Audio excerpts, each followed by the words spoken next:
Okay, good evening, everyone. I'm going to go ahead and call to the City of Bloomington Township meeting to order. If everyone could stand for the Pledge of Allegiance.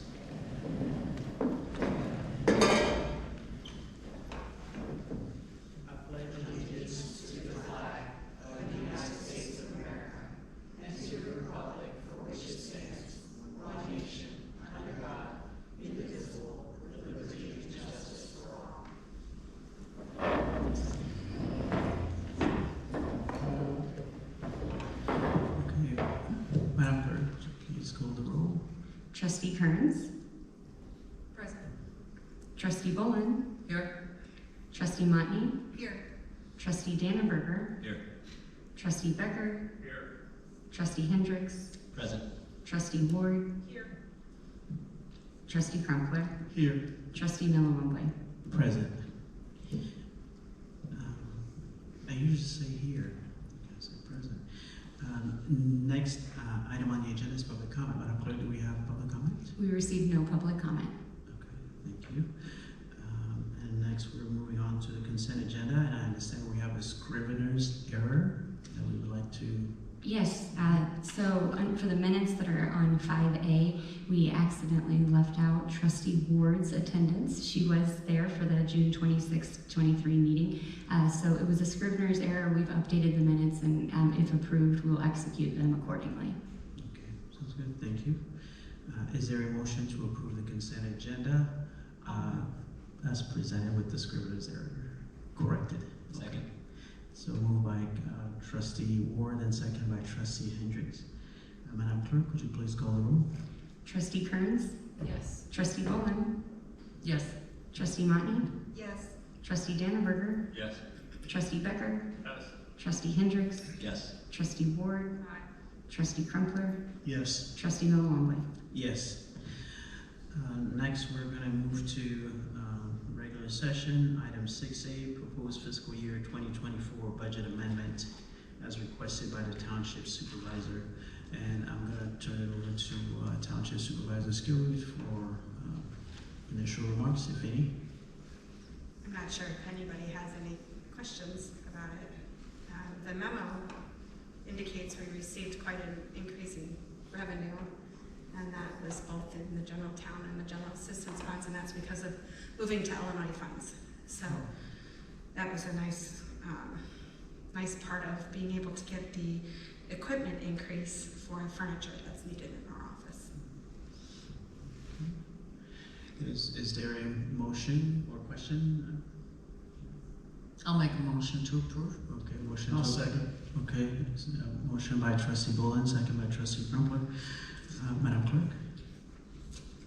Trustee Kearns. Yes. Trustee Bolin. Yes. Trustee Motney. Yes. Trustee Dannenberger. Yes. Trustee Becker. Yes. Trustee Hendricks. Yes. Trustee Ward. Aye. Trustee Crumpler. Yes. Trustee Milliwambley. Yes. The next item is item 6B, a report on change order number 1 and change order number 2 for the City of Bloomington Township office renovation project as requested by the Township Supervisor. And again, Township Supervisor Skilwood. These change orders are for your transparency and showing you what's going on in the office. We actually had a decrease, and these change orders show that we have a couple things that we didn't end up doing, which reduced the cost, and then one thing that increased it. So basically we're at a net from what we were before, so net decrease.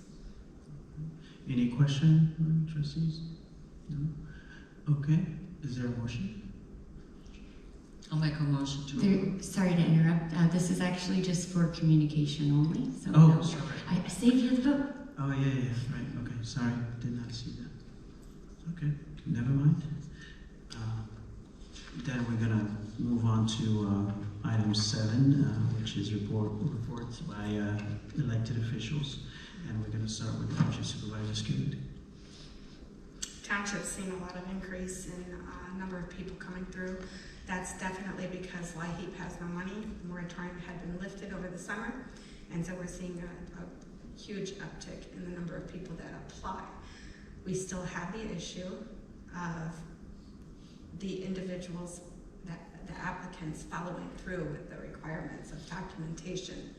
So again, we do everything that we can at this point to help them with that. And one of the things I'm looking at is actually looking into getting into the Illinois Department of Employment Security portal to review that. It's taking time. I did put the application in, but I haven't heard back from them yet. So that's just one more step to try to help them complete their application process. So, renovations, you see, we're on half of our building now. Construction's happening on the one side, and ceilings are out, walls are out, you know, on that side. So it's kind of exciting. We're really cramped on the one side, but we're making it work. That's all I have. Thank you. Questions for Trustee Skillard? Sorry, Township Supervisor Skillard. Oh, Trustee Hendricks. Just in relation to the HERE funds, is The what funds? The HERE funds, Okay, the relief funds, is there a cap on the amount that's available for those funds, or is there an end Yes, date there for is those? a cap. It's $3,000. Is that for individual or? Individual. Okay. Yeah. How about for your office? It's in the budget. I think it was $150,000 now for this year. 150,000 for this year. Mhm. Okay. Trustee Crumpler? Yes, I noticed in the report that you also serve clients from Danvers and Fire Townships. Is there through intergovernmental agreements? Is that something you've done for a long time, or is that new? No, I think it was new. Gosh, I think it's been a little over a year now, Over a year now. maybe 2. And it's working very well to do that from within our office, because it's not one individual that receives the income. It's the township that receives the administrative fees from the rural townships to do their administrative work. Is that something that you would want to expand, or I don't want you to, There's not much to expand. We work with all of McLean County. It's those, the rural townships they don't see much general assistance. They may see emergency assistance, and we do have that with them, but it's 1 or 2 compared to what we have, which is 100 and something, whatever. Active is less. We have a lot more emergency assistance at this time, and the HERE program to alleviate some of those dollars. Sounds great. Thank you. All right. Seeing no other questions, then we're gonna. I want to make one more comment. We are working within our county only. We won't expand beyond. I do get questions from other townships and other counties, and I ask them to go to their largest township in their community or in their county. Okay. Township Assessor Skillard. I'm sorry. I'm tired. Scudder. My report this month is on the exemptions that are allotted from the state of Illinois to your property taxes. I deal with assessments and not the taxes, and these exemptions are relief off of your assessment towards your taxes. So it's not a reduction in your taxes all the way of the amounts, but the assessed value is reduced by the numbers of these exemptions, the homestead being a $6,000 exemption. Any questions? Questions? Okay. Seeing none, we are going to entertain a motion to adjourn. I'll make a motion to adjourn. Okay, motion by Trustee Bowen, second by Trustee Becker. All those in favor signify by saying aye. Okay, we are adjourned. Okay, good evening, everyone. I'm going to go ahead and call to order the meeting of the City of Bloomington Council. If everyone could stand for the Pledge of Allegiance and remain standing for a moment of silence.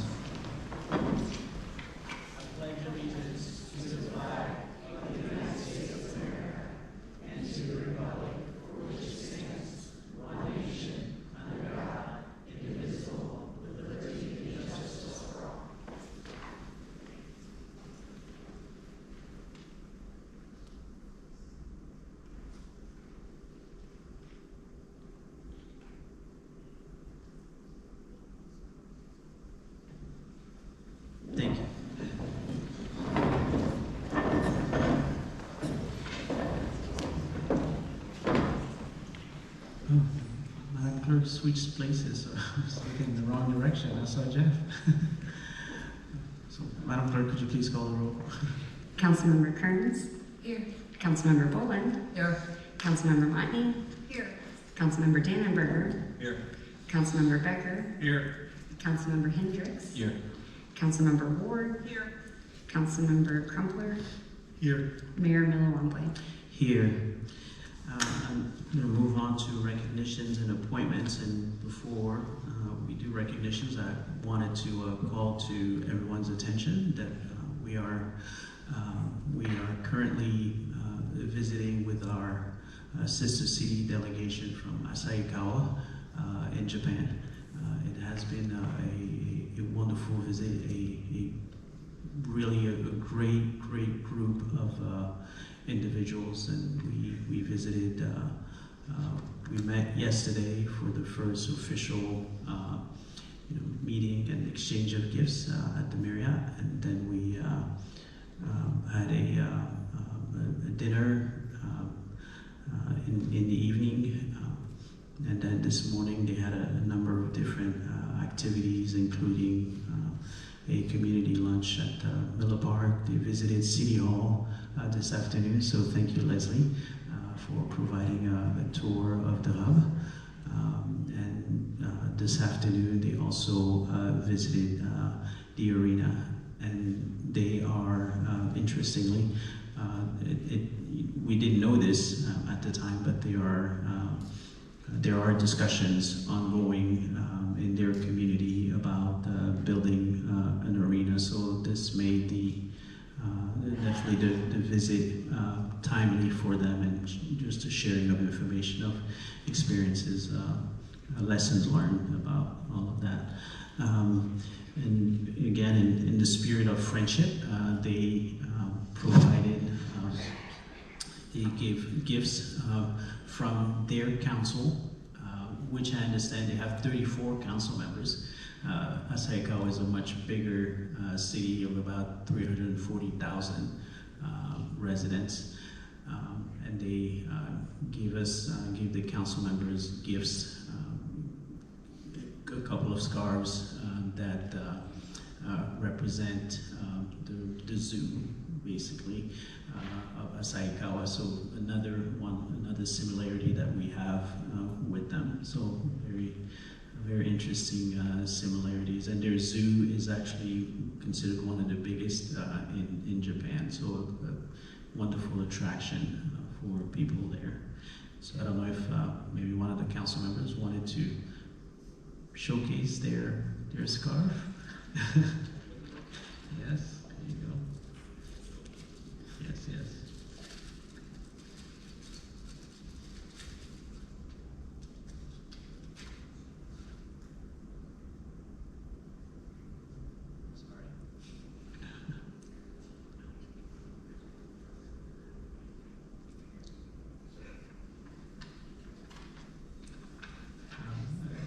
Very nice. Thank you. Awesome. So that's it's definitely, it's been a great time. They're here until they're here tomorrow, and then they depart on Wednesday. Obviously, 13-hour flight from Japan, 2 hours from Chicago. So they got here exhausted, but they're definitely enjoying their visit, and being part of this experience really helps you understand why this is worthwhile, and we really are strengthening the bond even more. So we're going to move on to recognition of board and commission reappointments. Madam Clerk? Yes, so at our last council meeting, the board approved Linda Foster to be reappointed to Connect Transit Board. So congratulations, Linda. Thank you for your service.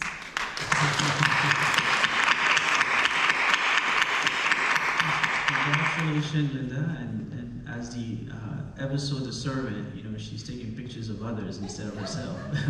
This would have been a good time to take a selfie.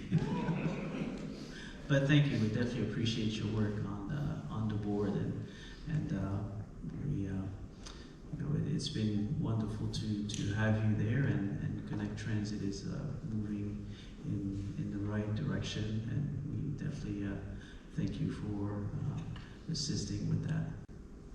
Thank you, Mayor and Board. And next, item B, we'll have a presentation and recognition of the 2023 Youth Enrichment Program participants as requested by the City Clerk Department and Human Resources Department. And I'm going to turn it over to City Manager Gleason, who will then introduce Human Resources Director Nicole Alperson and all the mentees. Yep. Thank you, Mayor and Council. Truly an exciting day to present this. We've done this every year, absent COVID, but this started for us in 2019. And what's interesting about this, the recent chamber event, the state of the city, that the mayor represented along with Deputy City Manager Juergens. This is exactly one of the things that the chamber was talking about, was getting more involved with our youth, trying to get them involved in local government, some of the opportunities that we have here. And not surprising to me, we've been leading the way for several years now. So Nicole, I'm gonna hand this over to you, and job well done. Thank you. Can you guys hear me okay? I don't know how this started. Well, first of all, super excited to be here to present to you the Youth Enrichment Program for 2023. As Mayor Gleason said, it's been in the works since 2019, and this year, as you can see, we've continued to grow the program. This is the first year that we've had all departments across the city participate, so really super excited to be here to present the program and our participants with you. We are now lovingly referring to the program as a YEP, Youth Enrichment Program, and so if you ever see capital YEP, that's what we're referring to. So if you will bear with me, I do just want to read a little bit of history about the program.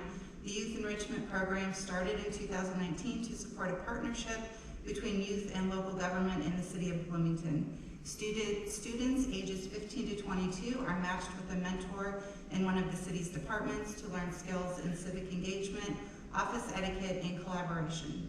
For high school students, the program provides a comprehensive understanding of the professional duties that support municipal government.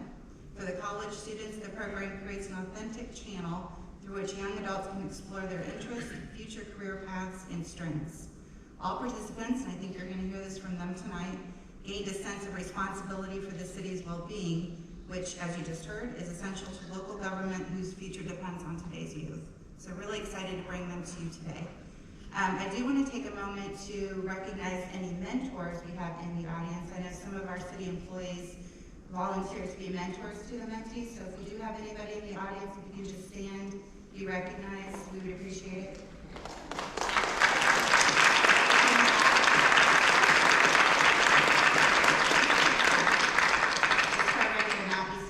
Without them, so they're greatly appreciated as well.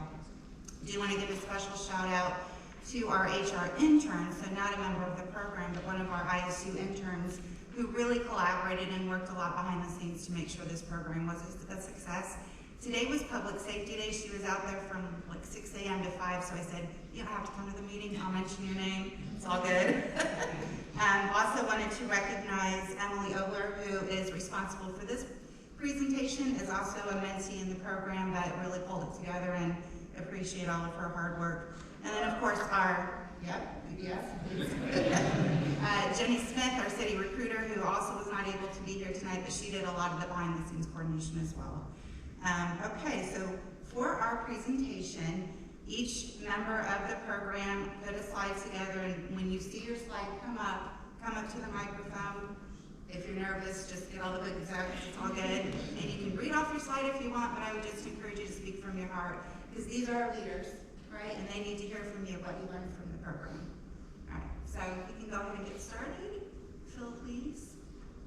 All right, so Bradley, you were up, sir.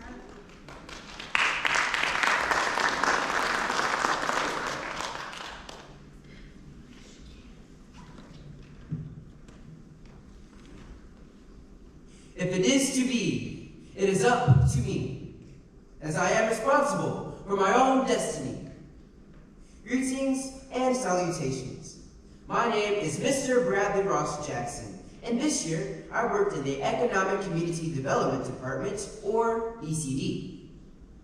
The 3 items I've enjoyed most during my time in the ECD were, number 1, scanning court case documents to make them PDFs for easier access, number 2, learning about GIS mapping, and number 3, researching and perusing court cases that dated back to the 1950s. What have I gained from this internship? Why, thank you for asking. I've gained a lot from this internship as I've understood the importance of leadership skills and being able to use philanthropy skills. I use leadership skills as my job has changed from inputting information into spreadsheets to greeting people as they come in the door and eventually answering people's questions on the phone. I've been assisting as much as I can. I've been able to use my philanthropy skills as I greeted people when they walk into the door. I would use this skill while my mentors were on the phone or not available at the moment. With this skill, I've also been able to conjure up interesting conversations as one customer knew me. How did I impact the city and residents of Bloomington? During my time in the ECD, I've seen how the employees created positive impacts with the customers on the phones and in person. I also created a positive impact with the customers that walked in as well. So as president of the Bloomington Normal NAACP Youth Council and Illinois' Kindness Ambassador, I always want to assist the disenfranchised, the ostracized, and the downtrodden, so they can feel like they are valued and have self-worth. In conclusion, I'm grateful to Miss Linda, Miss Alyssa, Miss Trudy, Miss Erin, and so many others that helped me during my time here, and for their leadership. My experience with the City of Bloomington has been enlightening and engaging. As such, the City of Bloomington has assisted with my determination and my inspiration and my dedication toward professional excellence. I shall remain the captain of my own soul and the master of my fate. Good day, COB, good day. Thank you.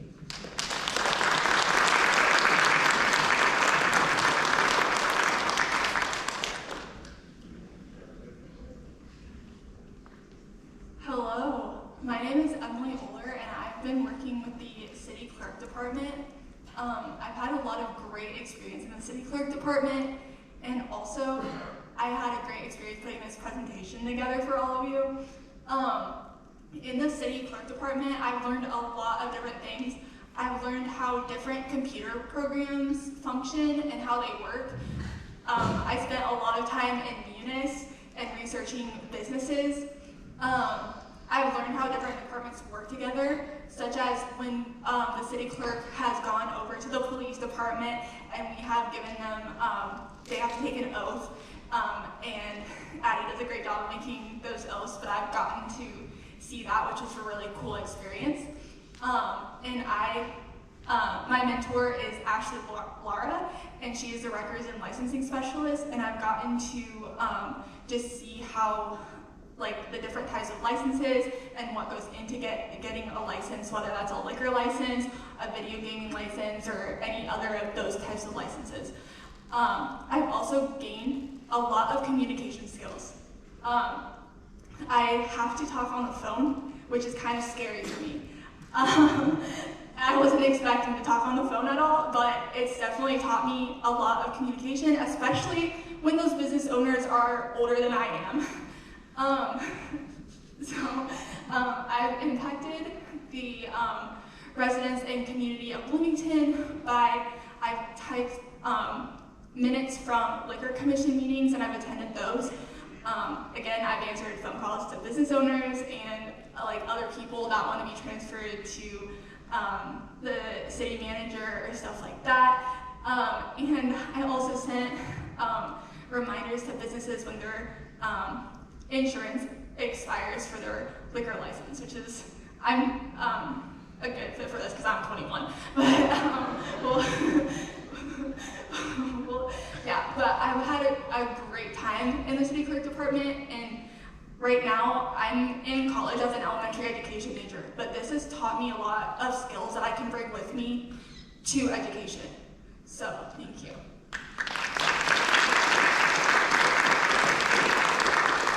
Thank you, Emily. I noticed that when you said the word munis, all of a sudden the staff tensed up real quick.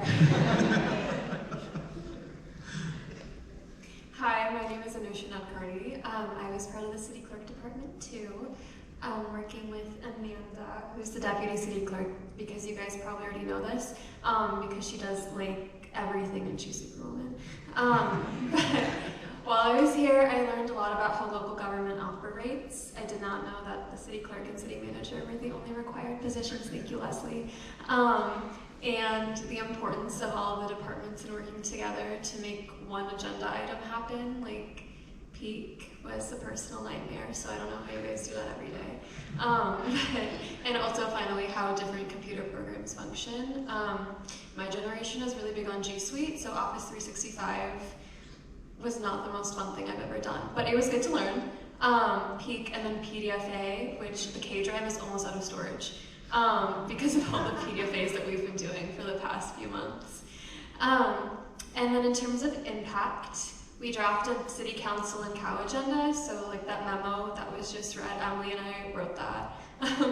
And we worked a lot on recording meeting minutes, archiving important files for retention, and completing a huge audit project. So if there are any B and C liaisons in here who received like many emails from me, I'm very sorry. And I appreciate your cooperation. So in general, I am super grateful for this program. I feel like I have been able to do a lot with local government and look at the ways that we impact each other on a daily basis in ways that we don't usually see because of the emphasis put on state and federal government. And I'm super grateful to this program, but especially my mentor, Amanda, who is a hero. I already said that, but she's awesome. So if you haven't said her love already this week, she probably did something for you already, so do that. Okay, bye.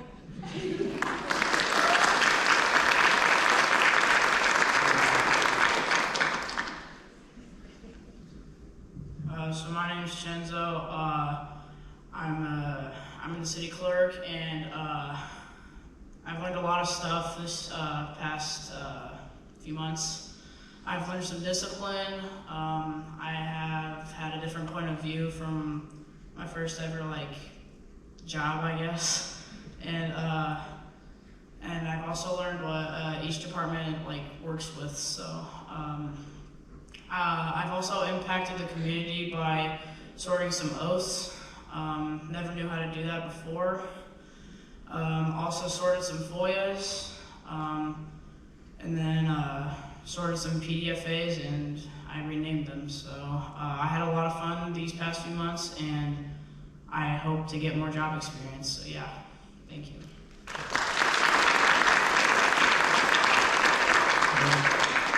Chenzo, you had fun doing FOIAs. Well, that's interesting.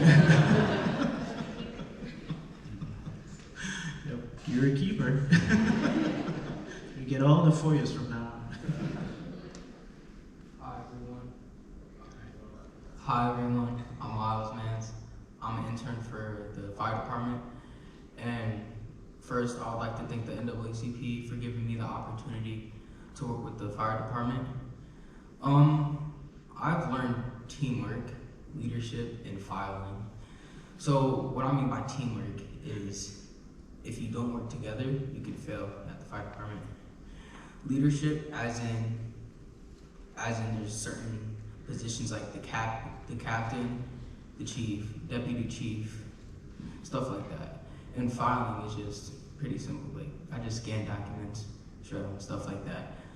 I impacted the community / residents of Bloomington by assembling 300 kids safety awareness packs, and that's it. So, thank you.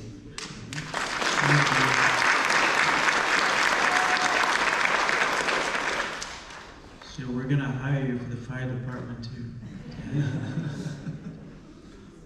Good evening, everyone. My name is Valerie Fernandez. Before I talk about my experience, I want to thank the City of Bloomington as well as my mentors, Amanda, Ashley, Brian, Mark, and the IT staff for giving me this opportunity to intern in the IT department. Now, I've seen that there's various paths in the IT department, and there will be many careers that I could work as in the future. after I pursued computer science. Some of them include computer support, cybersecurity, and networking, to name a few. And in a couple of weeks, I will be officially a senior in high school. And this experience has given me a better understanding of the applications of computer science. I've had many projects that I've been a part of. My first task was trying to find a way to export events from a program called Lotus to Outlook. I created a program that efficiently exported events that would have taken days to manually complete. I also help with technical issues with computers, printers, desk phones, and pretty much anything computer related. I have also learned to load computers with necessary software for new hires and current employees. And during my time interning, I was also a part of the finance move and rewired entire systems for finance employees. I also tagged and added new equipment to inventory. I also just finished gathering information for DHCP maintenance. And currently, I am testing the security of apps that employees request to download. My experience here at the City of Bloomington has been proven to be very valuable in the next steps of my career. Thank you.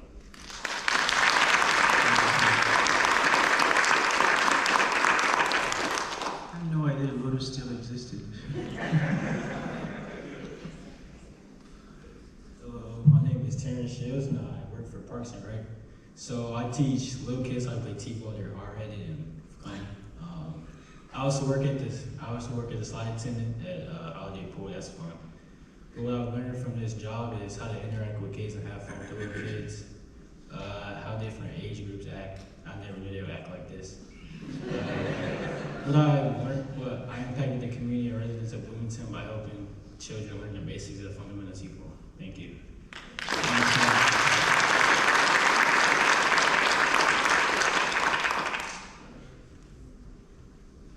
Hi, my name is Anthony Crispin. I mentored in the Public Works Department.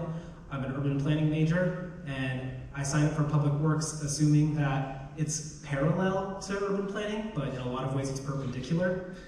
Anyone in that field understands what I'm talking about.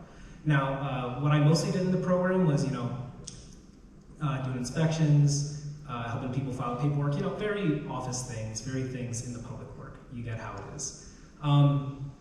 But I met a lot of great people. Everyone I worked with was amazing. They were very helpful in what I wanted to do, very supportive.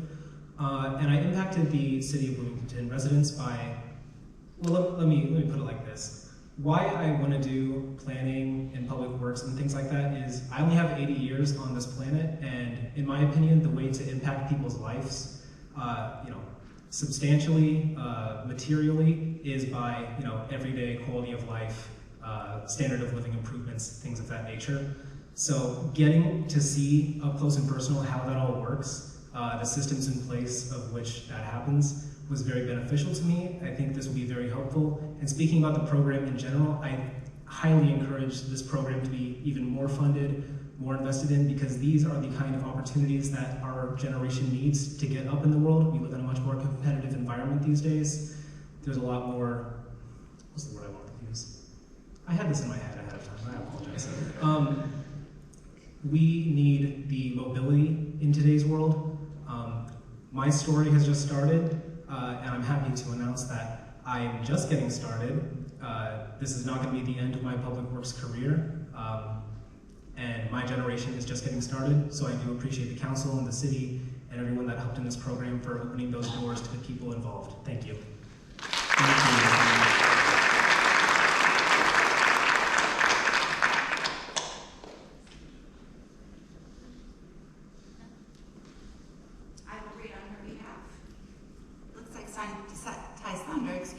She worked for the arena. I especially love her quote up here from Michael Bernbrock, because I have heard him say it before: never say you have a problem, we only have challenges. So it looks like she learned how to step outside of her comfort zone, be more open-minded to new things, develop new skills, put down ice, that's huge, and how to use a register. She made an impact by making it a more comfortable space for everyone to enjoy and greeting people with a smile. So that's really great. Thank you.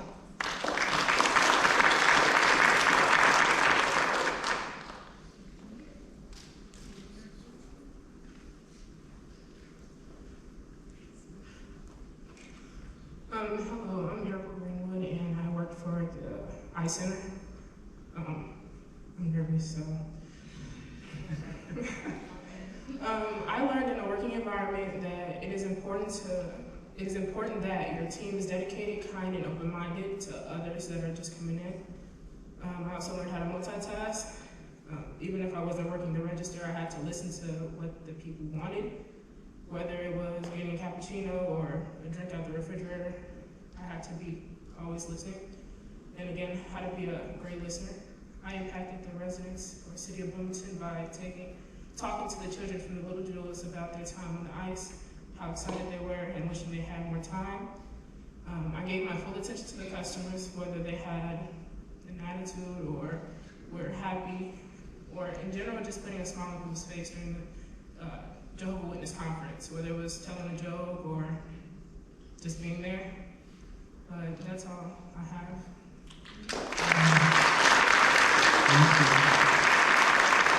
You did great, so there was no reason to be nervous. You did fantastic. Hi, my name is Delissa Cagle, and I intern at the Bloomington Police Department. This summer, I was given the opportunity to intern at the Bloomington Police Department.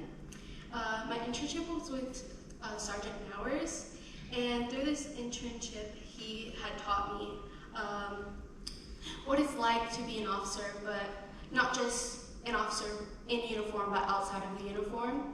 He showed me what it's like to truly care about the community and what efforts go behind the events. He showed me that being an officer isn't just about saying that you're an officer, but it's about going out there and putting in the efforts and reaching out to communities who don't have the best reputation with the police. He showed me that every position in the department is valued, whether it's just hearing people's complaints or it's the patrol. He showed me that without them, that there wouldn't be no department and it wouldn't run smoothly. He also let me take photos, which I love photos, so that made me really happy. It gave me the opportunity to expand my growth in photography and just reaching out to the younger crowds. I was able to impact the city through engaging with the community events and editing the photos that I had taken or he had taken, helping out with the office, and handing out stickers to little kids at these events. I was able to hand out food to the homeless people and give daily necessities to people who were less fortunate than me. And he showed me even those people want to see the police there. They want to be involved and they want to know what's going on in the community. We also went on neighborhood walks, and I think especially through those ones, it just showed that they do care about the community, and they don't just say that. It's not just a checkbox. It's they care and they want to go out there and they want to reach out. And just through Sergeant Bowers, like I was able to show that like this is what I want to do. This is where I want to be. And through the city letting me have this opportunity, I was able to grow. So thank you.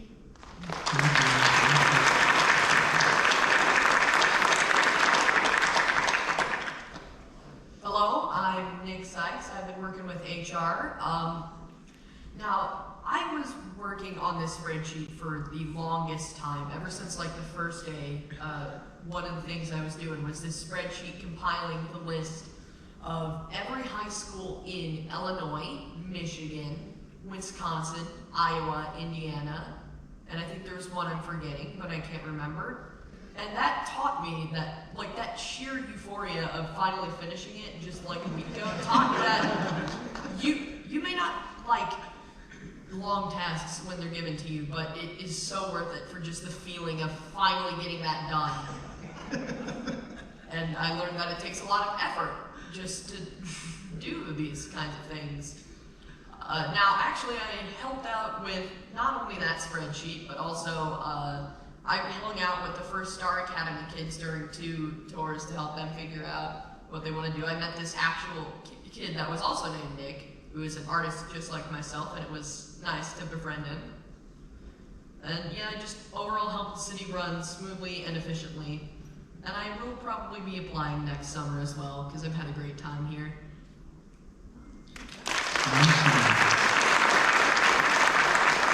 Let's hope we don't have another long spreadsheet next year. But we appreciate the enthusiasm for it. Hi, my name is Faith Hughes, and I had the opportunity to work at the legal department this summer. Some of my highlights were I went to procurement meeting with the zoo, and I learned about sourcing, vending, project management, and how contracts are made and kept. I also got a behind-the-scenes tour and saw some of the animals that were not on exhibit, which was really neat. I went to some administrative court hearings and met some very interesting people. I also learned that the hearing officer only goes in the room if an agreement is not met, and once an agreement was met, I brought him papers to sign and made copies for the defendants.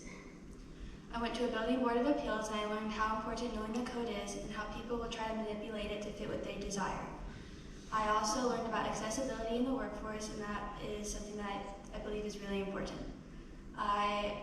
How I benefited the community is I made a database of 650 closed case files from the past 7 years and also scanned them all online. This is important, and it will allow the legal department to access any past file that questions arise about from anywhere. This was a time-consuming but necessary process. I also went through P-cards and made sure that the money that employees are spending are benefiting the community.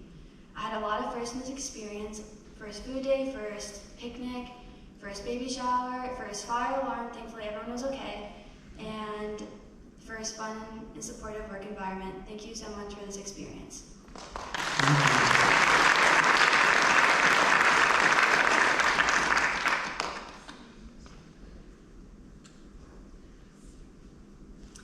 Hello, my name is Cindy Stewart, and I work in Parks and Recreation.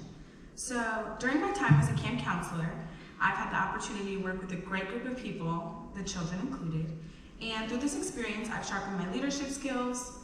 And I enjoy working with children, and so working here has expanded my knowledge on childcare and pool safety because we're there every single day.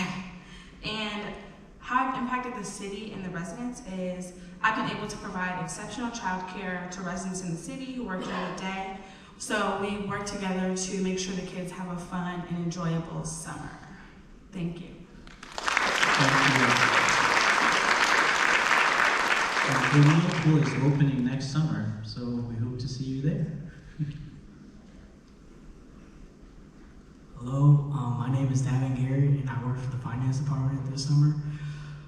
What I learned was life skills, and what I mean by that, just working in an office, like really how kinda the adult life is a little bit. Work skills, as in working in an office, clocking in, all those good things, and making the city run, as in like financially, which was really cool to see. How I impacted the community was watching and seeing the checks go to vendors, which is really cool to see, big numbers and things like that. Bank reconciliations and liens, that was a pretty hard project that was pretty fun to do, and yeah, that's really it.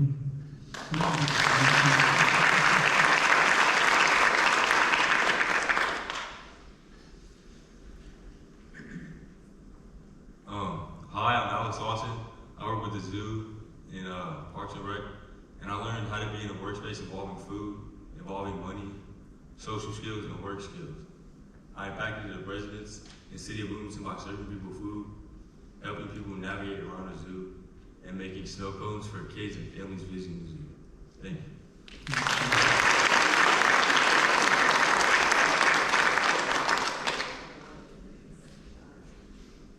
Hello, my name is Jordan Grant, and I work in the department of the arena, like goes into a motors arena. And some things I've learned is how to work more hands-on, like putting in glass, other stuff, and like how to work with certain power tools. I've impacted the city and residents of Bloomington by setting up and taking down for certain events, like our next event's Nitro Circus, which we have in like a couple of weeks, I don't know. But help people guide through the building if they need help and fix things needed to be fixed. Thank you.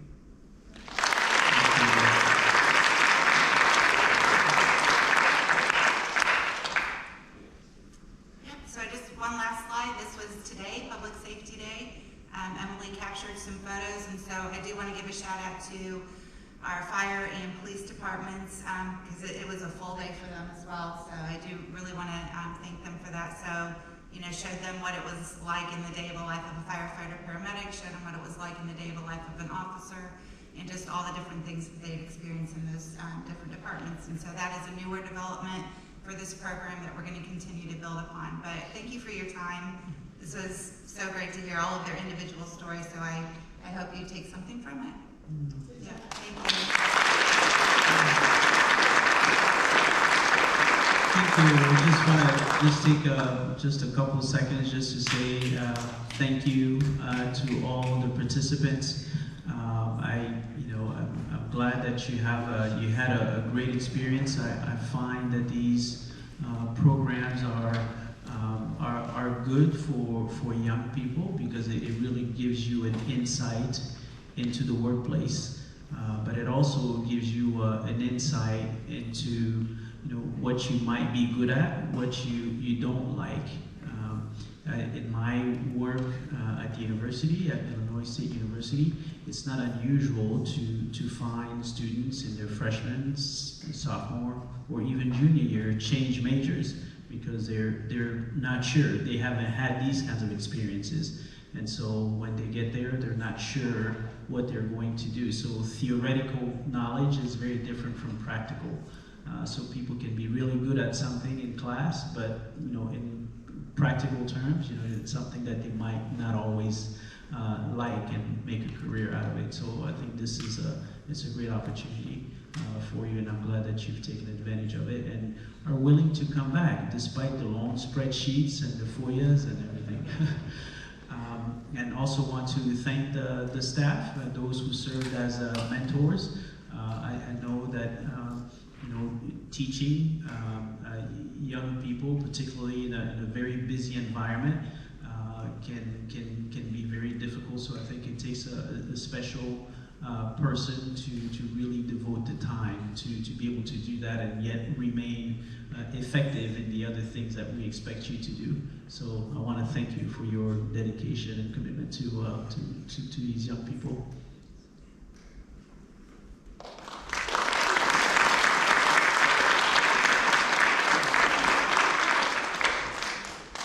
So at this point, we are going to move into the public hearing. And this is item 6A. And the public hearing is on an annexation agreement with Bloomington 77 Developments, LLC, pertaining to property commonly located north of West Market Street, which is State Route 9. Near the eastern terminus of Old Peoria Court, consisting of 77 acres more or less, as requested by the Economic and Community Development Department. And I'm going to go ahead and call the hearing to order, and the time is 6:39 p.m. I'm going to turn it over to City Manager Gleason and to speak for a few moments to make some introductory remarks. Thank you, Mayor and Council. I'm going to turn the floor over to Melissa Hahn, the Economic Community Development Director. I'll save my very brief comments for the agenda item. Melissa. Thank you. Good evening, Mayor, Council, and City Manager. We're very excited to have another development on the west side of Bloomington here before you this evening. So this is the public hearing, as the Mayor stated, for an annexation agreement between the City of Bloomington and Bloomington 77 Developments for multifamily residential units as well as commercial uses. With that, I'm going to turn it over to Phil Hoffman and Neil Finland to give the presentation regarding the development. Thank you. Sure. And so we're going to have City Clerk swear in, correct? If you could just start by stating your name and position, and then I'll swear you in. No problem. Phil Hoffman with Bloomington 77 Developments. Thank you. If you'll raise your right hand. Do you swear to tell the truth, the whole truth, and nothing but the truth? I do. Thank you. Mayor Milonboy, City Manager Gleason, City Council, and City staff. We want to personally thank you guys for your time this evening. My name is Phil Hoffman with my partner, William Kofi. of Bloomington 77 developments. As a lifelong resident of Bloomington Normal, I can tell you no one is more excited about this development, and more importantly, what it means to and for the community than I am. As a realtor with Coldwell Banker Real Estate Group, I see the overwhelming need for housing daily. We are tasked as professionals and civic leaders to help in any way that we can. I and our team want to do just that. This project directly meets the needs outlined in the most recent Economic Development Council study, the EDC's ongoing narrative on housing shortage, and the City of Bloomington's comprehensive plan that asks us to ensure that housing to accommodate the new growth is a broad range of types, sizes, equitably distributed throughout the city. This project meets all criteria for zoning and the special use permit as noted by the unanimous vote by the Planning Commission and Zoning Board of Appeals. We're not asking the city for any special waivers, conditions, or financial incentives from the city as part of this annexation agreement. We're just asking for an opportunity to make good use of existing infrastructure and a chance to help build a positive future of the West Side. My client and partner, William Kofi, and I have been researching Bloomington and the surrounding area for almost 2.5 years now. We have had countless meetings with city staff, Rivian, and the EDC to gauge the need and interest in this project. And the feedback, sentiment, and research has shown that this project is greatly needed in our community.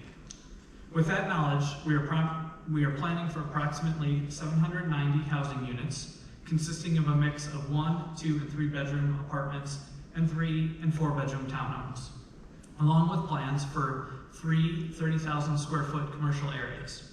This development will also offer clubhouses, recreation, and other gathering places for residents, as well as a truly walkable community, including recreation trails.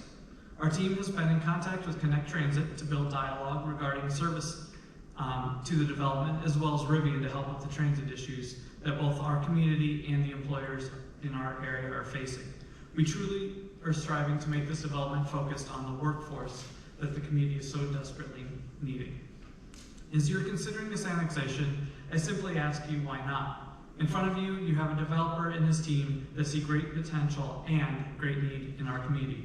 We can't wait to be a part of the growth and future development of the City of Bloomington and our community as a whole. Thank you for your time and consideration. Thank you.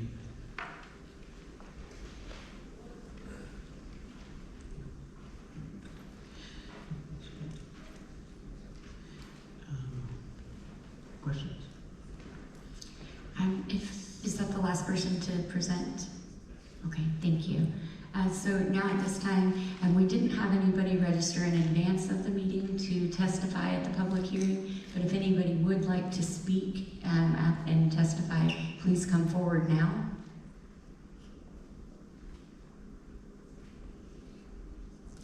Right. Okay, well, seeing none, do we have questions from the council or the individuals?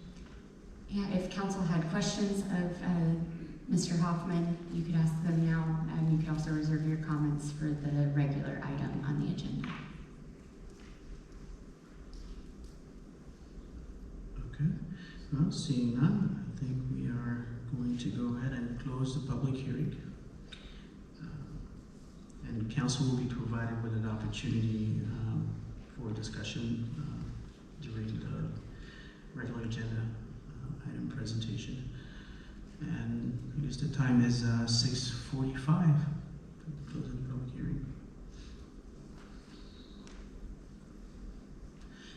Okay. And at this point, we're going to go ahead with public comment, as is typically the case. So do we have anybody registered for public comment? We received no email public comment, and we have one person registered to speak. That is Serena Fish. And if you'd like to read your statement, we'll start from there.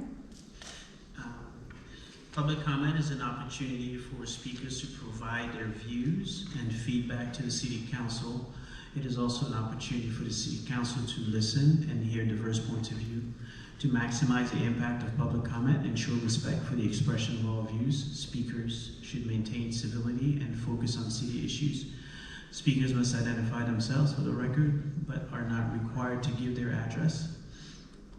Each speaker is given the floor for 3 minutes, and the council does not respond or engage in debate. Any speaker that engages in threatening or disorderly behavior will be deemed out of order and their time ceased.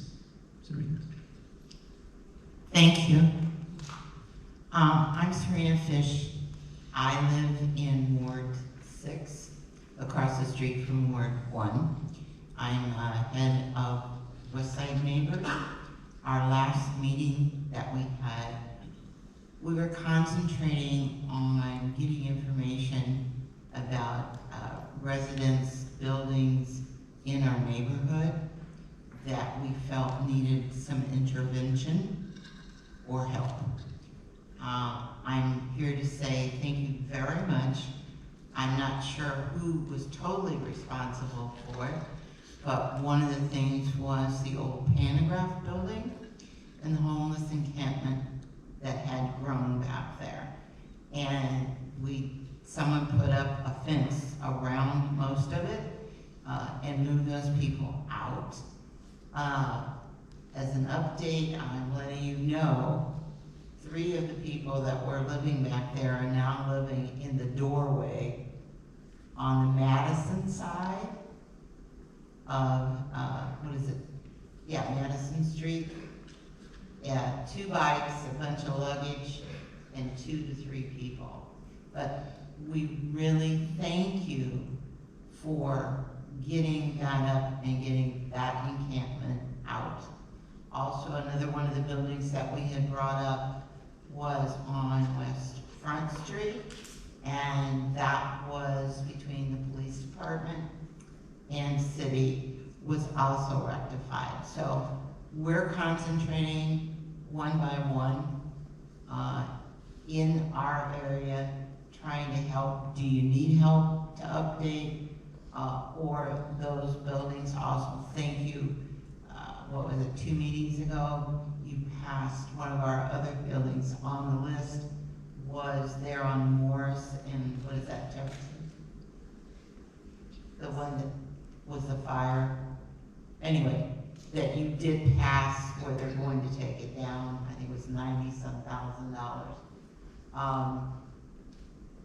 We're seeing more and more where we know something is empty and there are definitely people living in it. So we will be coming back, but I thank you profusely for helping and getting something done about some of the areas we have brought forward. Thank you very much. Thank you. At this point, we're going to move to the consent agenda. And is there a motion to approve the consent agenda? I'll make a motion to approve the consent agenda. Okay. Motion by Councilmember Bullitt. Is there a second? I'll second. Okay, second by Councilmember Becker. Madam Clerk, would you please call the roll? Councilmember Kearns? Yes. Councilmember Bullen? Yes. Councilmember Motney? Yes. Councilmember Dannenberg? Yes. Councilmember Becker? Yes. Councilmember Hendricks? Yes. Councilmember Ward? Aye. Councilmember Crumpler? Yes.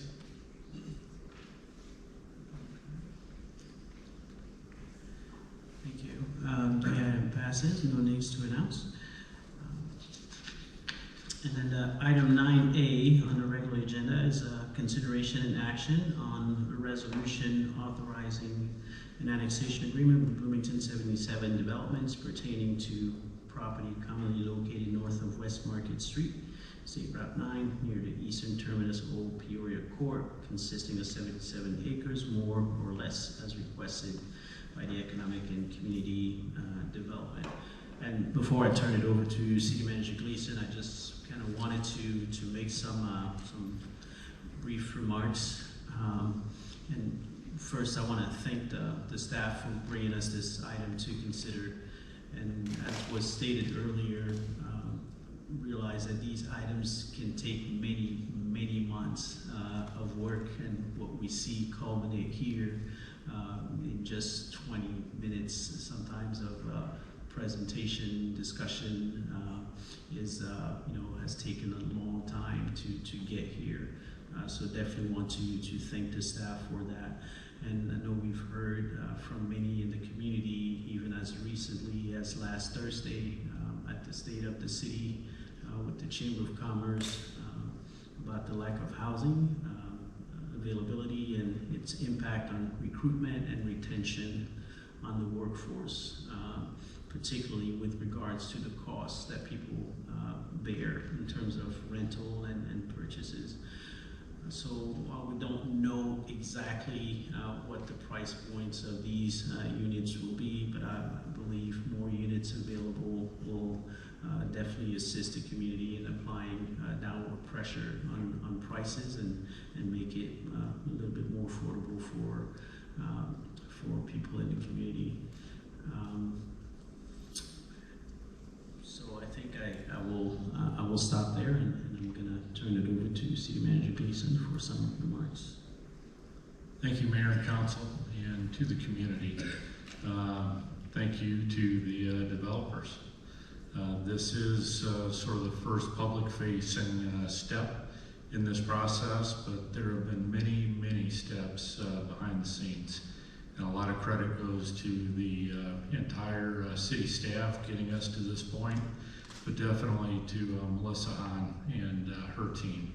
I know that she goes the extra mile in outreach and many different things to bring something like this before council, so that it's a nice package for council to ultimately consider. We recommend approval, obviously, and I'm going to turn the floor over to Melissa. Thanks. Thank you again, Mayor, Council, and City Manager. So we've got before you tonight the resolution authorizing this annexation agreement with Bloomington 77 Developments. As they reviewed in the public hearing, this will be for over 700 multifamily residential dwelling units, about 114,000 square feet of commercial uses, as well as outdoor space for running, biking, and walkability throughout the community. They have gone before the Planning Commission, who voted 7-0 to recommend approval of the annexation agreement and the zoning map amendment to bring this in zoned as M1 with approximately 11 acres nearest the north end of the property and 12 acres nearest the south end of the property to change to B2 commercial in the future. Also went before the Zoning Board of Appeals July 19th for the special use to allow the residential within the N1 zoning, and that was also recommended for approval unanimously. So with that, I will open it for questions. Sounds good. Do we want a motion first or questions? Yeah, I'd like to move approval. Okay. Motion by Councilmember Ward. Is there a second? I'll second. Okay. Second by Councilmember Motley. Are there any questions? I have a comment. Oh, comment, sure. Yeah. You know, the cover sheet of this document. Can you bring up your microphone? Yeah. Try. The cover sheet of this agenda item says ward impacted, Ward 7. I think that's actually kind of selling it short, honestly. You know, it's pretty rare that we have something that impacts the entire community as fully as it sounds like this is going to. We've been hearing over the last few weeks, months, how many units we are short.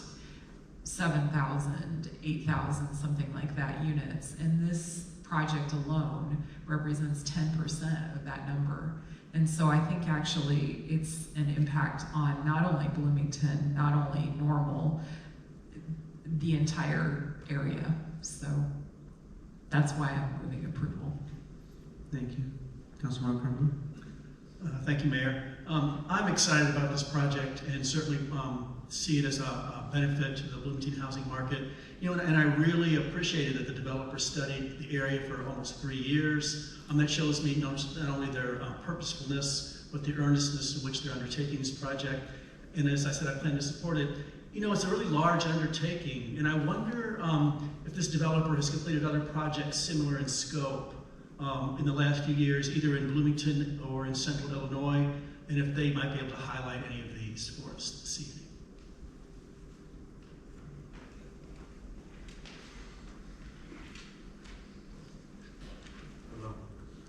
Good evening. My name is William Kofi. I'm part of Bloomington 77 along with Mr. Hoffman. And this entity was created recently for the affordable housing crisis plaguing America. But we have a team full of people with high expertise who've been doing this for years, over 35, 40 years. We work with Tim Wynn of Consolidated Corporation, Consolidated Construction Corporation. They do about 300 to 500 million. That's their bandwidth per year. We work with Alvin Hope, who is on track to build 20,000 affordable housing units. We have an architect named Mr. Grunwald, who's over 35 years. He also builds affordable housing units, as well as assisted living centers. So we have a really, really strong team behind us that's backing this project, that's been along with us the whole way. We also have a dedicated team of locals, such as Mr. Finley, of Farnsworth Group, Alyssa, and a lot of people from the local that's actually part of the team that's guiding the steps. So we've done our preparation, and the people that's part of the team they're well. We have a good foundation. Thank you very much. Yes. Other questions? Councilmember Wool? Yeah, I guess I have a question. We don't know the price point.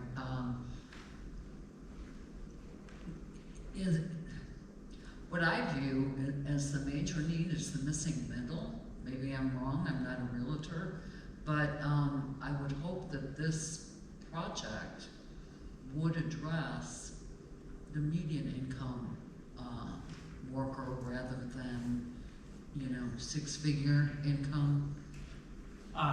You hit the nail on the head. That's what we're going after, is the workforce, affordable workforce development housing. Okay.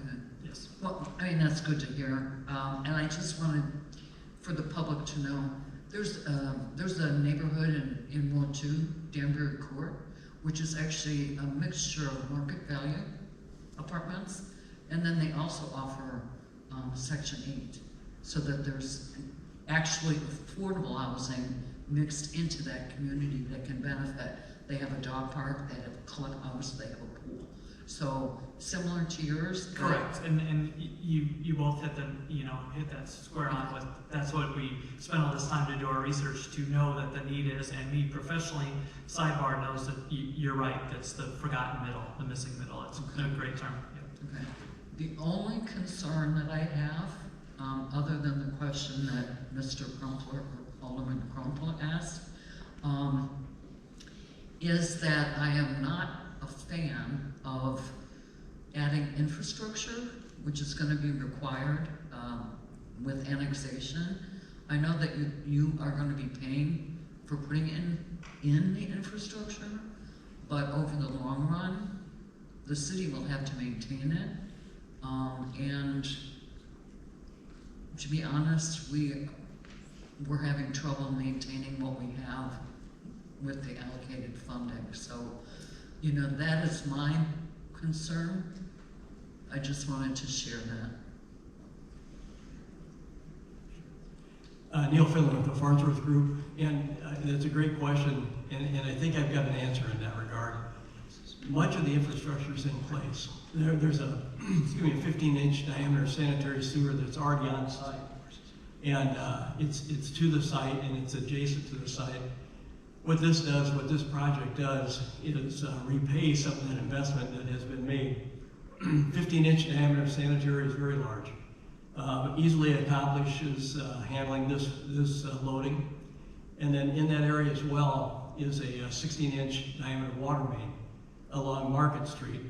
So what we did, we looked at, of course, in the performa, we needed to look at what the tap-on fees would be, what costs are involved that would be seen by the city. And when you add it all up, the payback, literally, to the city is in excess of $1.4 million. And I was hopeful, believe it or not, that question might come up, because I think it is a good opportunity, to meet the need for housing that's desperate, and then at the same time not impact the city. It could be viewed as urban sprawl, but it's not. It's not an infill, in a donut hole. It is on the edge, but that's where it needs to be for the housing for Rivian, so we're told. But by the same token, the pipes are there and the pavement's there with Route 9. So what I did, I itemized that 1.4 million.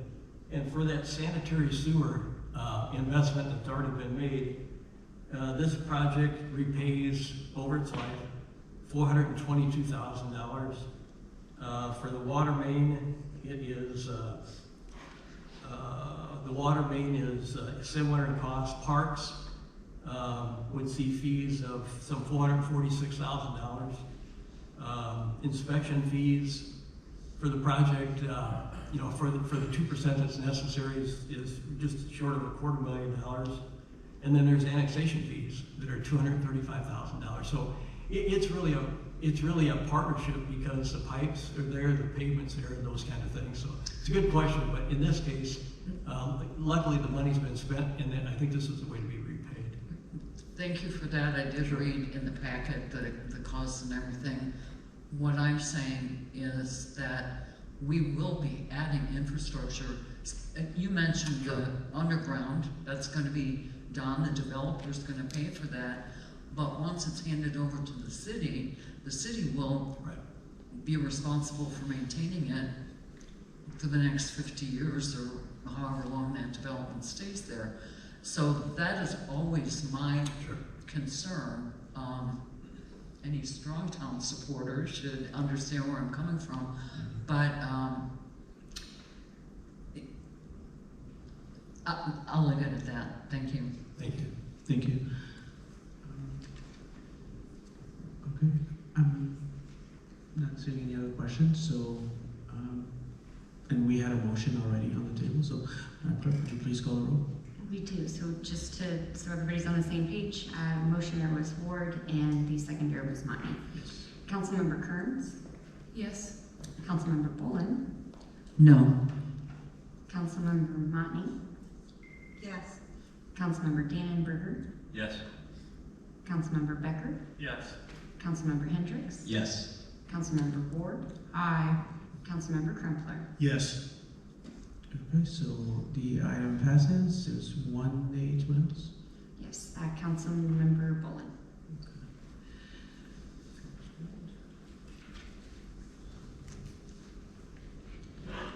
Thank you. And next item on the agenda is item 10, and Finance Director's Report. And I'm going to turn it over to City Manager, please.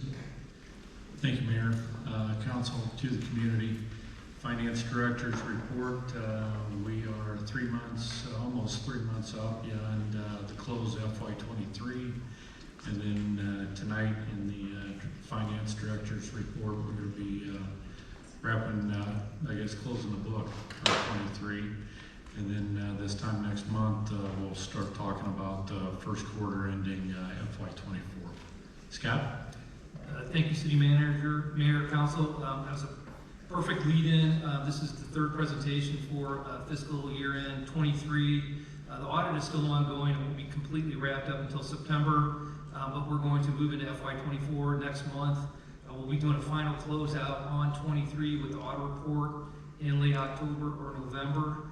We'll briefly review the 23 information this evening. It has not changed materially from last month when Budget Manager Chris Tomerlin presented to Council. But then we're going to kind of do a little bit of a preview on FY24 revenues, some of our process related to how we budget and track that information. Next, let's go to the next slide, please. But just in general, while there were challenges in FY23 related to supply chain, rising costs, et cetera, the City of Bloomington, I've said this several times, we're very fortunate to have a very strong local economy. Inflation, of course, drove a lot of the tax revenues up, and I've mentioned this before, it's a double-edged sword. What's beneficial to local governments, it's tough for the consumer, but you can see that bottom line number there, the $15 million over budget for our major tax revenues. But this really, just to kind of have a flavor for the year as opposed to going into the numbers, which you've seen, this provided us really the opportunity to be really strategic with our funds and have an impact on the city long-term positive impact. This allowed us to use the general fund to assist other funds. This occurred in FY24 specifically to Locust Colton, phase 4 and 5, providing a subsidy from the general fund to the water, sewer, stormwater funds for over $7 million and keep that project moving along. So that $15 million you're seeing at the bottom there, the opportunity was for us to be able to strategically address needs of the city, bring those to council, and save potentially millions of dollars in terms of interest costs, especially in this rising interest rate environment. Next slide, please. So no material changes here. I'm just highlighting in that the projected budget adjustment columns, the $15+ million adjustment to the tax column or the tax row that we just discussed for the major tax revenues.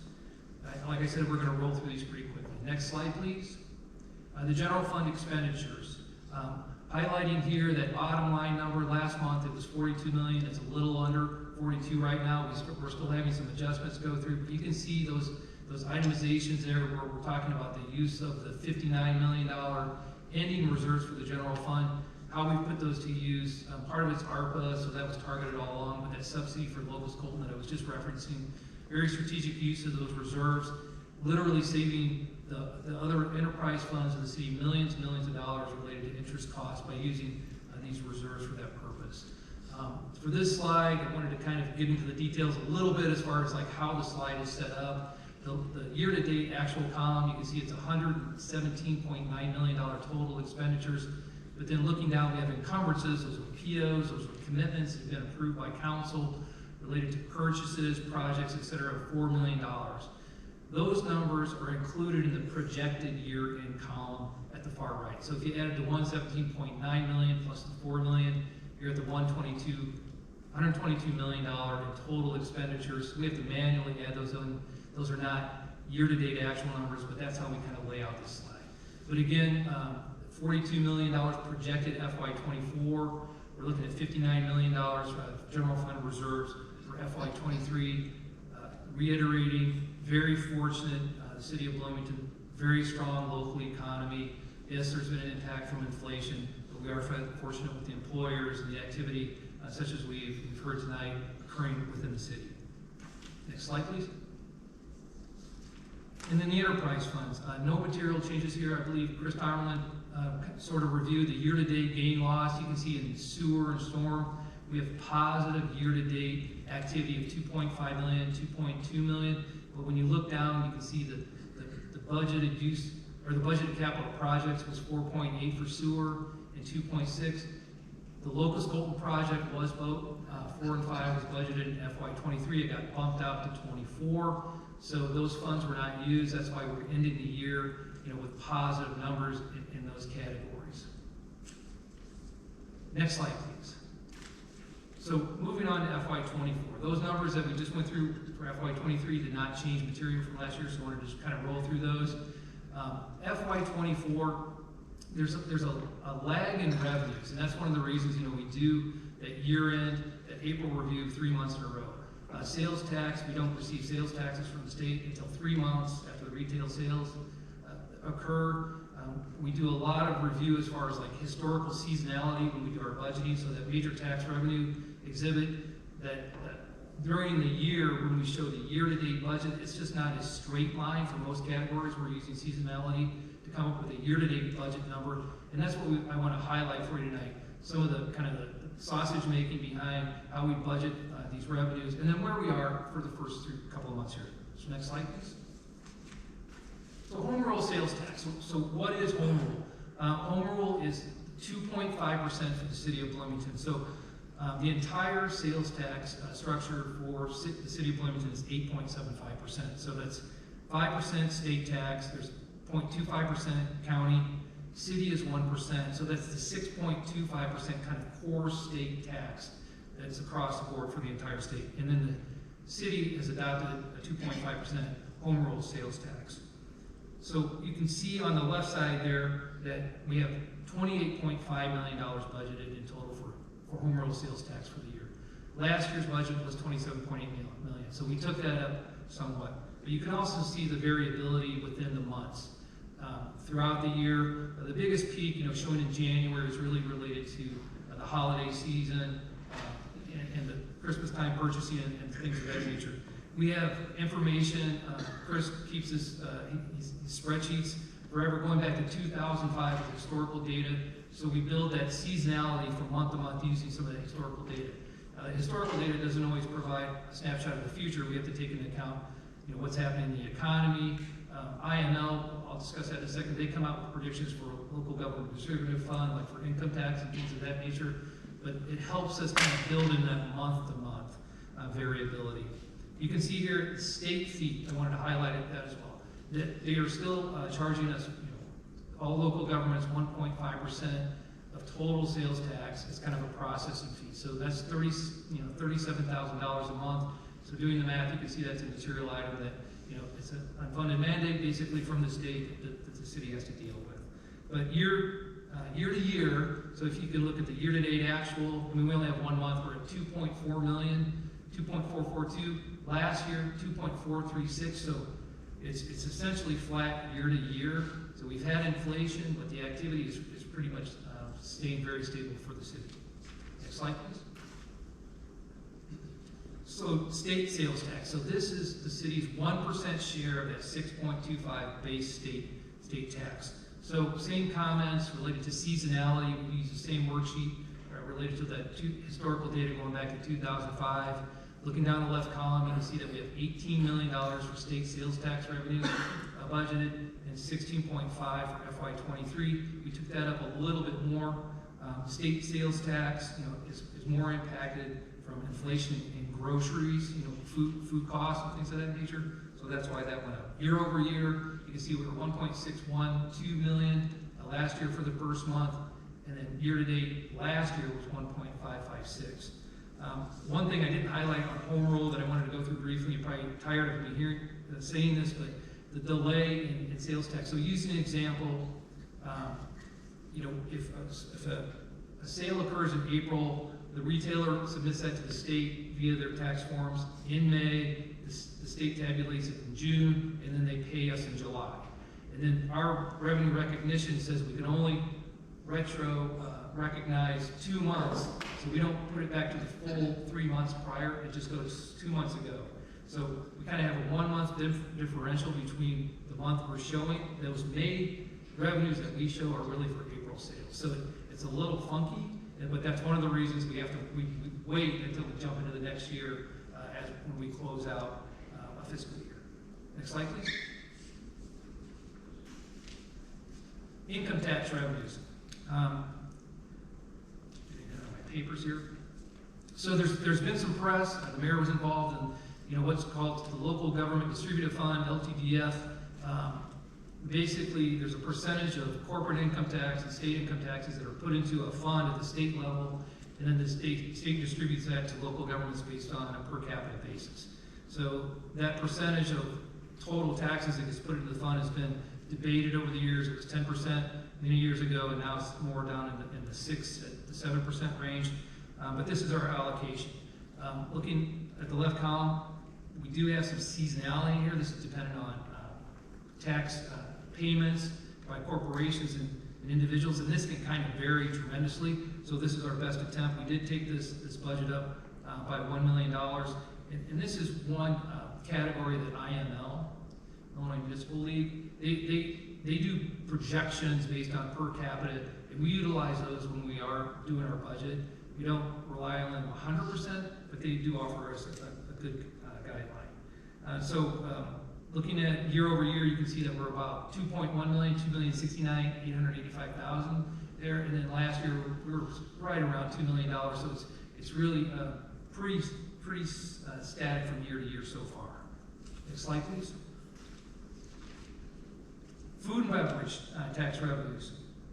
The note there says city receives these funds approximately 1 month in arrears. Another explanation as to the delay in some of the reporting that we have. So May's retail activity it's required to be submitted on the tax return to the city by the 25th of the following month, so that's June 25th, and then it takes us a couple of weeks to tabulate those. So we're looking at early July by the time we have revenue realized, or calculated for the month of May. Year to year, you can see we're at 491 versus 458 last year. these are very strong numbers. They've been going up. The city of Bloomington has a very robust, I think, restaurant activity, and people here in our community like to go out to eat. Inflation has definitely driven these sales tax revenues up. We've taken the budget up from from $4.5 million in 23 to $5.1 million in 24. You can see in FY 23, second to the right column over there, we realized $5.6 million in FY 23. So our budget for 24 is actually down from FY 23 actuals. But I've mentioned this before, we do want to be conservative, and when we're going in projecting into the next year, we don't want to base decisions on what we've seen exactly occur in the prior year, taking into account that things can vary from year to year. This is kind of like Finance 101, but being optimistic, but being conservative at the same time. Next slide, please. Last slide. Local motor fuel tax.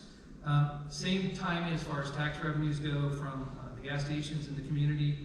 You can see that we do straight line this budget. We have $4 million in budget. We've been talking about how it's really flattened off at that $4 million to $4.1 million per year. But if you look at FY23 and the monthly actual, you can see that there really isn't a lot of seasonality in those local motor fuel tax numbers. You would think, with vacation times and stuff like that we'd see more seasonality there, but it is really more of a straight line. So when we take that budget, we just straight line it during the year, $333,000 per month. You can see that we're $38.7 million positive over positive variance for May, and then also, we are over the FY23 actual, which was $330. So, this is just a tax per gallon, so inflation is not impacting these revenues. It's really just a usage tax. So, it's good. It's interesting to see how that stabilized, but we are up over prior year. So that concludes the monthly finance report. I know it's a little off what we normally do, but I think a little behind the scenes from a budgetary standpoint. And it shows that we are seeing going into FY24, our revenue trends are staying consistent at that higher level to date. Questions? Thank you very much, Scott, for explaining all that sausage making. You've made me hungry now. Are there any questions? Okay, Councilmember Monty. First of all, thank you. You do a really nice job with these updates, and I really appreciate it. Focusing on the last slide for the local motor fuel tax revenues, what percentage of our actual investment in street and sidewalk repairs is coming out of this fund versus other sources that we're tapping into? Well, for the coming year, I believe our budget is, I should know this by heart, $10 million. So $4 million of the $10 million is coming from the local motor fuel tax.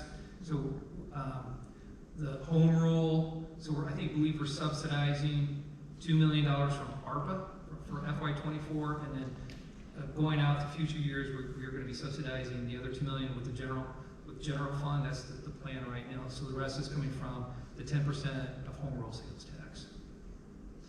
So just want to follow up on the comments from Councilmember Bolin earlier, which I certainly agree with. We have challenges maintaining our current streets and sidewalks. We can all share stories from our boards about that. And I'm wondering, Scott, if your staff has ever analyzed the cost of not fixing things faster. And I'm not asking that rhetorically, but really in terms of actual data to analyze the gap that we're continuing to gain, actually contribute to growing that gap in the street and sidewalk repair. Because if you look at these numbers year over year, and then you look at the cost of materials, particularly asphalt, which has skyrocketed, I would be very interested to kind of follow up on a dialogue that I think was begun by the former city engineer a few weeks ago to really understand what we are leaving on the table by not prioritizing fixing things faster, and in support of that, building operational excellence acumen in staff to understand the measures that drive things like that so that we can grow capabilities to achieve more with less effort and with less resources, because that's where we're going to be here with these numbers into the future when we don't have ARPA to lean on. So, thank you very much. Other questions? Okay, seeing none, we're gonna thank you very much. We're gonna turn over to City Manager Gleason for City Manager's discussion. Thank you, Mayor and Council, and to the community. I think we have 4 slides, maybe more, and then I have a couple of follow-up comments. Downtown events. Pride Fest is coming up July 29th. It's this coming Saturday. And then we have a free concert on August 5th, and that's in the downtown, and I'm having troubles reading the screens, the downtown square. Next slide, please. Brats and Bags. This is August 4th, and it's 11 a.m. to 9 p.m. the downtown square again. Then August 1st, Friday, is Downtown Dog Days, and that will be on Friday, August 4th. Next slide. Second Saturday Sidewalk Sales, that's August 12th. And then the National Farmers Market Week, just showcasing this event around the United States. Ours is award-winning. If you've been down, it's just amazing how it's grown, the type of, just the type of community event that it truly has become. It's something to truly be proud of. And next slide. Welcome to the city, and I am not able. We've got Kyle is a new firefighter paramedic, and we have Meredith with marketing, Parks and Rec. Thank you very much for the assist. And is that into the slides? Okay. And then real quick for the community, this is going to be home as we do the council chambers renovation until September. So this will be the location of the council meetings and the committee of the whole meetings. Another comment related to an earlier agenda item with the youth enrichment program. Truly something to be extremely proud of, and it's grown, and it's going to continue growing. But an additional comment, I should have said this on the front end, the mentors, my city staff. We've got, one opportunity to get involved in their lives. And these are forever opportunities, and I'm really proud to say that city staff and the different departments have embraced this, and they've taken it very seriously.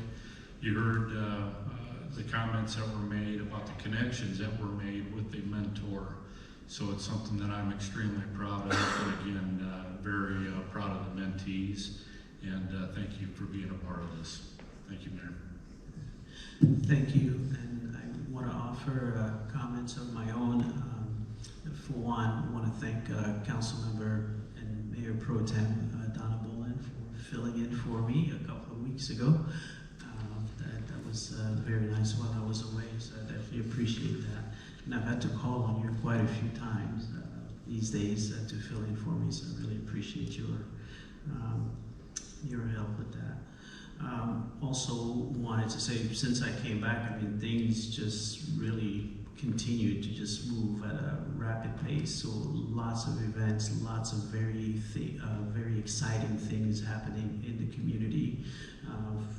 One that I would mention, Connect Transit, unveiling the Flex service, which was very nice. And also want to mention, call out something that I thought was really unique while I was in Congo. Received an email from a group of a staff member at Illinois State University who works with groups from from emerging countries. And they do trainings and on a number of various issues, whether it's fiscal management, project management, agriculture. So they reached out to me, wanted to see if they could get together with staff, so staff could spend some time with them explaining how our operations function. And I have to City Manager Gleason, but as well as both Deputy City Managers Tyus and Jurgens for stepping in very quickly under short notice and providing an insight into city operation for those individuals. The session went longer than expected, and in fact, they enjoyed it so much that they asked for an encore.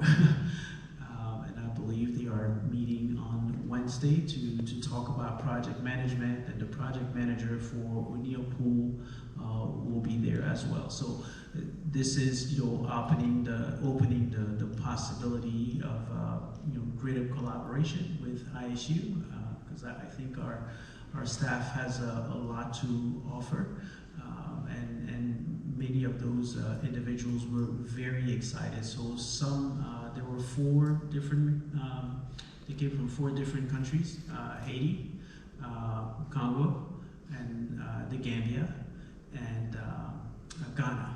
So there's definitely great opportunity there to really spread knowledge that we have, because I think we do fantastic work, and a number of those emerging countries could definitely benefit from that anytime they come back. And this is an annual program for them, so they come here every year, and different individuals. So I think it's a fantastic thing happening. And again, I want to reiterate the great events that we've had with the sister city delegation from Asayakawa, and we had Councilmember Ward and family who also participated in those events. And again, I mean, it's amazing that the relationship has lasted this long, and every time they come back, it really rekindles it. So 2027 is the 65th anniversary, and so everyone is definitely welcome to really get prepared to go ahead, because I definitely they've shown us so much kindness, and I've been told that their hospitality is one of the greatest things that they do. So I definitely look forward to visiting Asayakawa in 2027. And so with that, I'm going to turn it over to council members for any remarks you might have. Councilmember Becker? Oh, Councilmember Ward? Thank you, Mayor. If I may, thank you for the opportunity to spend time with the Sister Cities group last night. In the small world category, turns out that I not only was sitting across from 2 women who, as teenagers in the late 60s, early 70s, were here in Bloomington, but one person who was in Asahikawa, who actually grew up on my block. So it was kind of fun to get to meet them.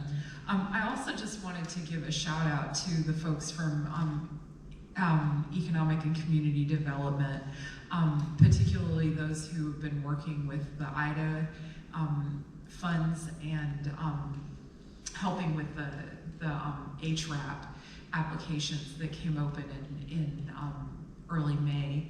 I happened to be out and about in the neighborhood and ran into somebody who I had specifically reached out to and encouraged to apply, and she was very, very grateful, very excited to have received $42,000 in funding.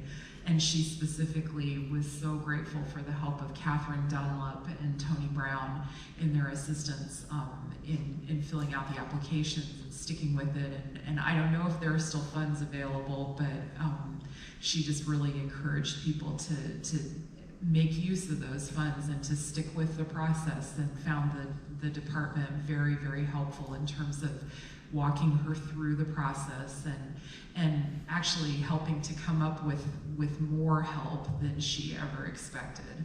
So I just wanted to shout out for that. Thank you. Anybody else? Councilmember Becker.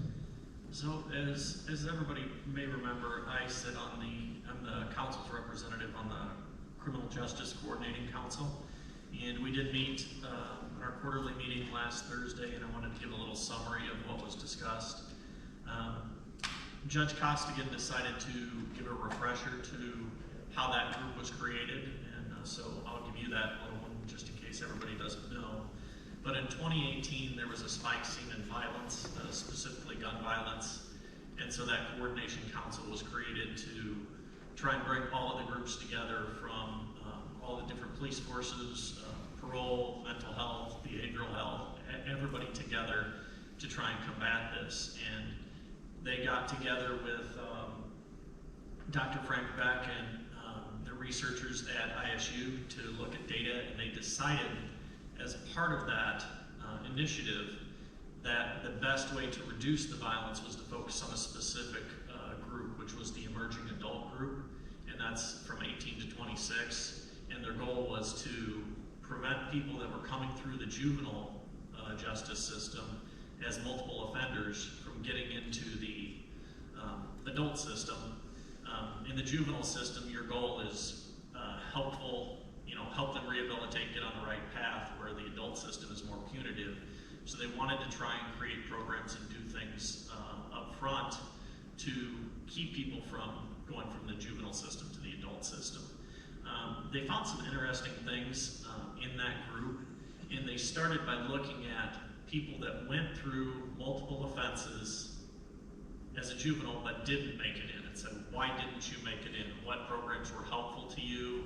And what do you think we should keep doing to help other people from getting into the adult system?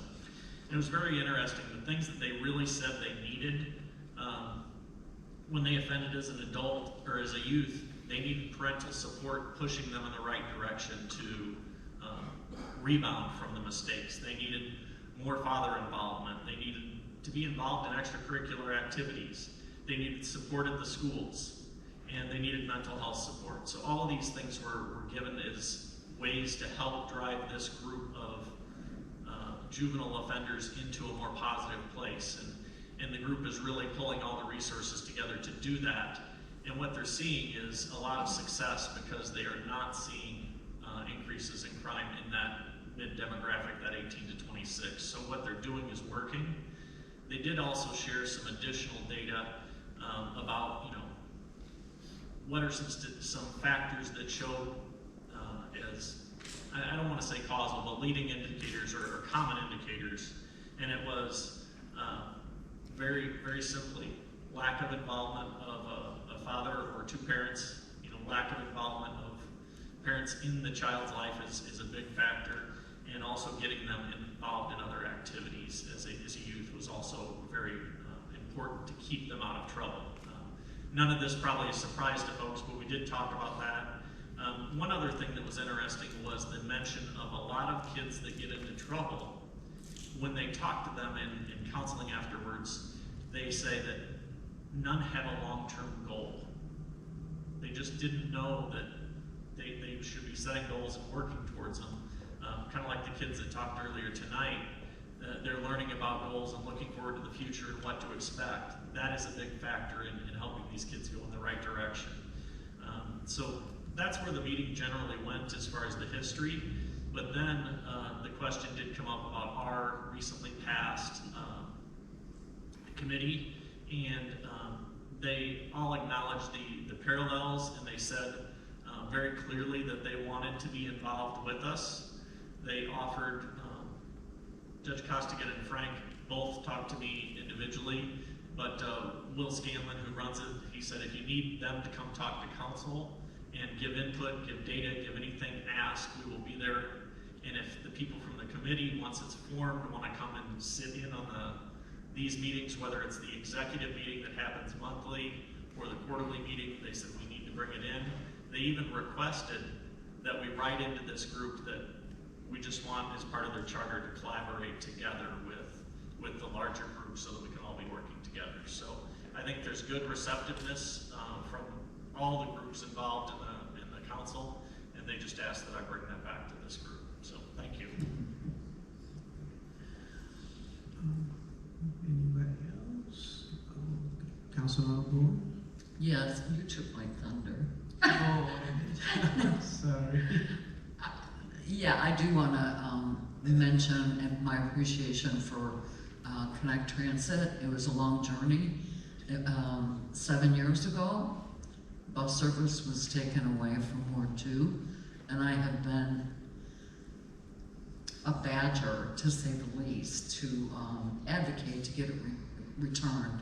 And Connect Transit came up with a creative solution, which is microtransit, which really makes sense because the people that need to ride the bus in Ward 2 live between Main Street and Morris Avenue, where it's high-density, low-income housing. And what surprised Connect Transit was that their consultant, the data that was presented, showed Ward 2 had the highest number of people that were low income without a car, which most people don't think of Ward 2 in that fashion. So that, to me, this is a win, and I'm happy. Well, that seems like a happy note to end it on. So with that, I'm gonna ask for a motion to adjourn. I'll make a motion to adjourn. Okay, motion by Councilmember Boland, second by Second. beat you to it, Councilmember Hendricks. All those in favor signify by saying aye. Aye. Okay, we are adjourned. See you all next time.